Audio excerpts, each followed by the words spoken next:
Climate இப்படி இருக்கிறத பார்த்தா எங்கேயுமே வெளியில் போக மனசே இல்லைங்க. இன்றைக்கி சண்டே ஸ்பெஷல் என்னென்னு பார்த்தீங்கன்னா, ரொம்ப சிம்பிள் தான். சிக்கன் வந்து கிரேவி எடுத்து செஞ்சு சாப்பிட்டாச்சு. என்னோடய பையன் நான்வெஜ் சாப்பிடாததுனால வெண்டைக்காய் ஃப்ரை பண்ணியிருந்தேன். அதனால தான் பாத்திரம் இந்த ரேஞ்சில் இருக்குது. அது வந்து அப்படியே கொஞ்சம் சாப்பாட்டில் பெனஞ்சு சாப்பிட்ற மாதிரி இருக்கும். நெக்ஸ்ட் லஞ்சில் சாப்பிட்டு முடிச்சதும் போக சாப்பாடு ஒரு அளவாக தான் இருக்குது. அதை கொஞ்சம் நான் இதில் போட்டு வச்சுருக்கேன். நெக்ஸ்ட் இப்போ டைம் பார்க்குறப்ப மணி ஒரு 4:30க்கு மேலே ஆயிடுச்சு. சரி சூடாக காஃபி போட்டு குடிக்கலாம். காலையில் குடித்தது இன்றைக்கி இடையில குடிக்கவே இல்லை. சரி காஃபி குடிச்சிட்டு நெக்ஸ்ட்டு வந்து ஆதர்ஷம் அவங்க அப்பாவும் படத்துக்கு போகலான்னு சொல்லி பிளான் பண்ணியிருக்காங்க.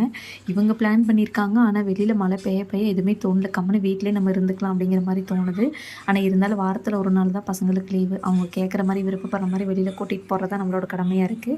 சரி எப்படிங்கிறத பார்ப்போம். பிளான் பண்ண மாதிரியே படத்துக்குமே வந்தாச்சுங்க. ஒரு 6:30 அப்படிங்கிறப்ப படம் ஸ்டார்ட் பண்ணிடுவாங்க. எப்போவுமே எனக்கு இந்த தேட்டருக்கு வந்தாலே இந்த கொரியன் சீஸ் பன்னு வந்து ரொம்ப பிடிக்கும். வந்த உடனே அதுதான் சூடாக வாங்கி சாப்பிட்லான்னு தோணுச்சு. வீட்டிலேருந்து வர்றப்பே பார்த்திங்கன்னா சால்வை எடுத்துகிட்டு வந்துட்டேன்.